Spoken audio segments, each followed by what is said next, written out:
Again, the narrative to an extent has been that this problem of insolvency only started to happen around 2007, 2008, and that's not actually true.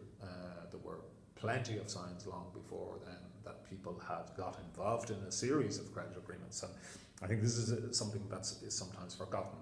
Often it's not just the mortgage, it's the mortgage and everything that came with it. So a lot of people would have had, sizable mortgages and car loans and credit union personal loans and credit card and sometimes several credit card balances and so on. So it's the overall picture of indebtedness that is really the problem for a lot of people.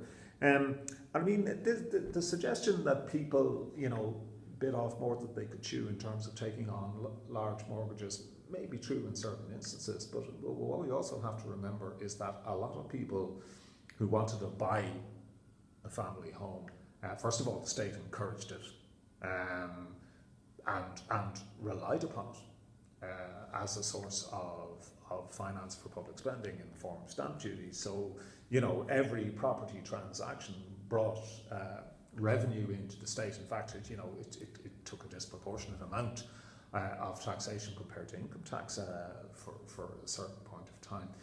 But also, a lot of borrowers who wanted to buy property for their own to live were competing with investors. And you can't compete, really, with investors. I mean, if the investor thinks the price to be paid for the property is a commercially viable one, they will just keep outbidding you until you give up.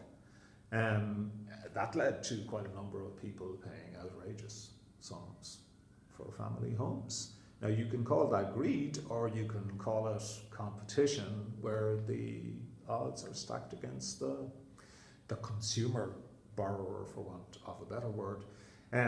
It also happened in a context where we moved completely away from building social houses and public housing programs, and in a culture where the state itself certainly didn't contradict the notion that you were a bit of a mug if you were living in private rented accommodation. Why would you throw away good money and acquire nothing for it? So it's pretty multi-layered, It's pretty convenient, well after the damage has been done, to point the finger at the borrowers rather than